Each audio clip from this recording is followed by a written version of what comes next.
Alright, what is up everybody? Back today with another video. Got another knife review on the channel. Something a little different again here. Just been kind of switching it up lately. I kind of got on a Spyderco zero tolerance kick there for a little bit, with some other stuff kind of dribbled in. But I've been pretty random my last 5 or 6 purchases.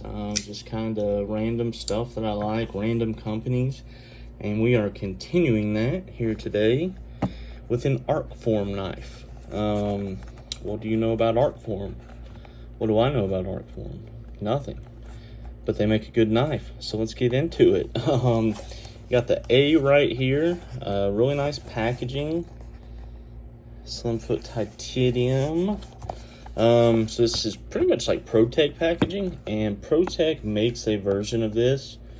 I've never seen it labeled the ProTech Slimfoot though, but it's a Slimfoot auto, really popular. You can pick a base one up for like $140, whereas this version retails for around $330, $280 for the G10 version, full titanium, $330, and then the inlaid options are $350. So get right into it here. The sleeve slides off.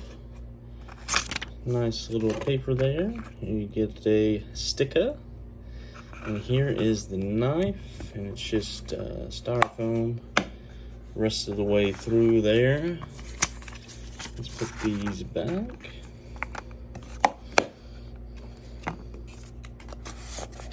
So, the Arcform Slimfoot knife. So definitely a beautiful knife, kind of a minimalistic design in my opinion, these really straight lines, but it's just very good looking, and besides being a good looking knife, this is a extremely smooth knife. This is made by Reate knives, so you're getting very good quality there. I think I've got I just ordered another Chavez, so I've got like 6 Reate produced knives now, and every single one of them is right on point. I do not have any complaints with any of my Reate knives. It's not that I'm really meaning to buy Reates, I just come across something I really like, happens to be made by Reate. Reate seems to be the kind of the go-to for higher end knife designers, people wanting to put out a product anywhere from $250 to $400. It seems Reate is all over it. They must have an absolutely humongous factory over there in China, because they make so many knives. It's actually wild. But anyways, let's get into the knife here. It's a 3.5 inch blade, I do believe, but we will pull out the green stick of truth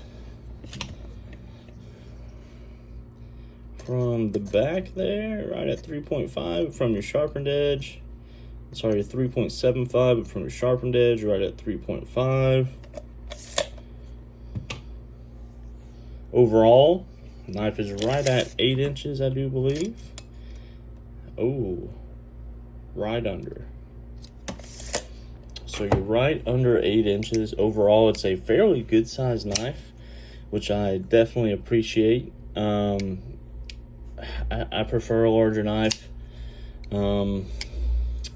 As cleanly as I can say this, probably around the 7 to 8 inch mark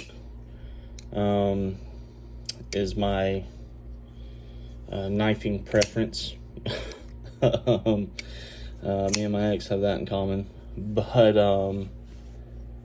yeah, it just sits in the hand really well. Good ergonomics, and you guys know I've got large hands, big ugly meaty hands, and you can see there I can get a full 4-finger grip on this knife, pretty much right at the end of it though. Coming around here now, I have carried this 4 or 5 days now, and I did disassemble it, clean it, and re-lube it with some frog lube. I'm trying out. It smells minty, but wasn't sure if it was suggested for bearing knives, but can't hurt. And in my opinion, which I did tune this up a little bit. It's almost drop shot. It's so close. Just needs the slightest bit of help.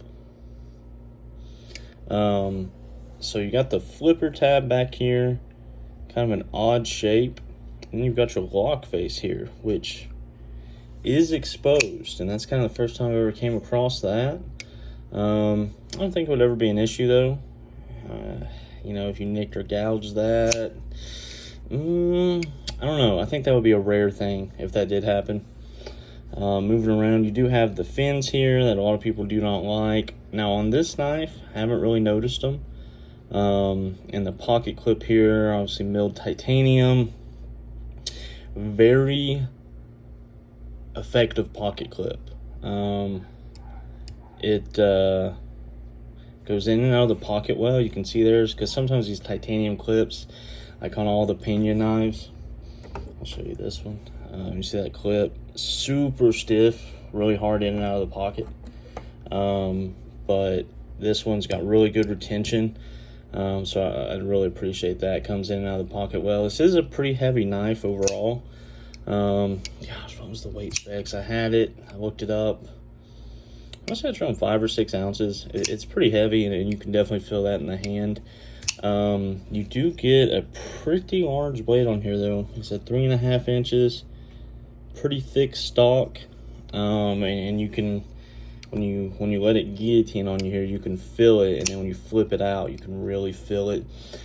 So it's got a little bit heavier detent here, and it works really well with this heavier blade and lets you really fire it out there. Will say though, it's not that the jimping's too aggressive, but if you accidentally press the lock bar and then slip on the jimping, I've done that a few times, has bothered the fingers a little bit, but I was playing with it, you know, flipped it hundreds of times, so just kind of one of those things. The back spacer back here, it's a really cool milled pattern. It's milled out there, then flat here on the bottom. Centering, I think I need to adjust that a little bit, where I've got the pivot just a little bit looser, but it's pretty dang close. It was dead on when I got the knife. So when open, you can see the lock up there, and you do have a lock bar insert. You can see there. So this knife's got all the ingredients. Nice milled titanium. You got your steel lock bar insert. You got a decent pocket clip. You got M390 blade steel. Got a really cool sheep's foot blade, and you got the super smooth reate bearing action. So at $320, you're getting up there, but I also think you're getting a really nice quality piece here. And this knife is just really, really solid in the hands. It's something that if it wasn't so beautiful, you could absolutely turn it into a hard use knife, or if you just love beating on your knives, you could do it to this knife. But yeah, overall, I really like the design, and the function is very nice. So if you're a fan of the design, don't worry about the rest, just pick it up. I did notice KnifeWorks recently after I got this one. They're sold out of this one now. But on knifeworks.com, they have quite a few other slimfoot models. They just recently got in. They've got a lot of G10. They've got inlaid options, and it's like half this side is one side, half of it's black. On the back side, it's brass or copper. Kind of interesting. Wasn't really for me though. I do enjoy a nice plain titanium satin knife every once in a while. So yeah, I just put out my Neuron review and a Chavez review that I've had for a while, not long ago. I've got to do this Roxy 3 next. This is next on the review list. Just got this today, actually. Man, I am really digging this thing. It's the Flame Titanium. Knife Center just happened to have it in stock, so I had to. But no, for real though, I've been wanting one of these for a while. I saw they had it in stock, and I'm not disappointed. You get a lot of knife for the money here.